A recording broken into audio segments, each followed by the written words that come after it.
자, 여러분들 안녕하십니까? 반갑습니다. 오늘 하루도 버틴 여러분들 수고 많으셨습니다. LB는 지난 주말 대비 6.07% 하락한 41,000원에서 마감을 했습니다. LB는 장중에 4만원도 깨진 모습을 보여주었는데요. 넥사는 오늘 13%대까지 하락을 했죠.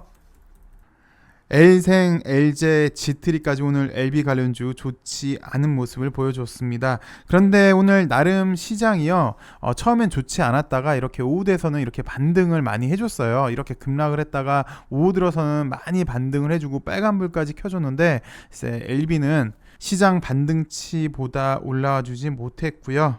그나마 좀 반등은 해줬는데 시원찮은 모습을 보여줬습니다. 특히 오늘 전반적으로 바이오 관련주가 좋지 않은 모습을 보여줬어요. 약세를 보여줬는데 셀트도 그렇고 SK 바사는 약 14%, 셀트리온 관련주도 5에서 6%, 삼바도 5%, 셀리버리 10%, 전반적으로 오늘 바이오주들이 좋지가 않았어요. 가을바람에 낙엽 떨어지듯이 우수수 떨어지면서 오늘 좋지 않은 모습을 보여줬는데, 그 이유를 보시면 지난번 머크사가 경구용 치료제 개발했을 때도 바이오주가 약세를 보였잖아요. 오늘은 화이자에서 경구용 치료제 개발 소식에 다시 한번 약세를 보여줬습니다. 지난번 머크 치료제보다 더 우월한 효과를 보여주었다고 하는데요. 사실 LB는 이렇게 오를 때는 백신 때문에 오른 게 맞았죠. 근데 베트남 당국에서 지지부진한 바람에 주가는 사실 도로암이 타불이 됐습니다. 예. 근데 오늘 또 화이자발 폭격을 당하니까 솔직히 좀 너무하다는 생각이 드는 건 어쩔 수 없는데요. 이미 원점으로 되돌아왔는데 왜 또 이렇게 폭격을 당해야 하는지 원망이 사실 좀 있었습니다. 사실 주식이 그렇죠. 오를 때는 사실 별 이유 같지 않은 이유로 확 불타오르고 막 그렇습니다. 근데 또 떨어질 때는 시장이 안 좋아서 떨어지고, 공매도 때문에 떨어지고, 재료 소멸이어서 떨어지고, 별 이유 같지 않은 이유를 다 갖다 붙이면서 떨어지는데, 여튼 이젠 좀 이유 같지 않은 이유라도 확 불이 붙길 바라보는데요. 그때가 쉽게 잘 오지가 않네요. 그때가 좀 빨리 와야 될 것 같습니다. 바이오가 참 인내를 많이 해야 하는 종목인 건 다들 잘 알고 계시죠. 근데 아는 거랑 이렇게 직접 부딪히는 거랑은 체감이 확실히 틀리긴 한데요. 일단 LB는 시장에서 요구하는 기대치를 충족시키는 게 우선으로 보여집니다. 그리고 사실 오늘 내일 정도가 이렇게 단기 방향성 결정하는데 사실 좀 중요한 날이었는데, 오늘 이렇게 음봉이 나와서 내일 다시 요거를 감싸주는 양봉이 나와주지 않는다면, 내일이나 내일 모레 정도 이틀 사이에 그런 게 나와주지 않는다면 이 당시 때처럼 뭐랄까요, 약간 좀 질질 끄는 그런 모습, 그렇게도 될 수 있지 않을까. 만약에 내일이나 내일 모레 양봉이 곧장 나오지 않는다면 좀 지지부진한 모습이 연출되지 않을까, 그렇게도 우려가 됩니다. 바람으로는 좀 빨리 반등이 나와서 우리 주주분들 오랫동안 기다리고 있잖아요. 그리고 사실 우리 투자자들의 입장뿐만 아니라 여기 아픈 환우들을 생각해서라도 빨리 LB가 좋은 결과가 나와야 될 것 같습니다. 그래야 이렇게 좀 시원하게 반등이 나오지 않을까. 그래야 좀 더 우리 투자자들도 기분이 좋고, 사실 전 인류가 기쁜 거죠. 좋은 약이 나온다는 건요.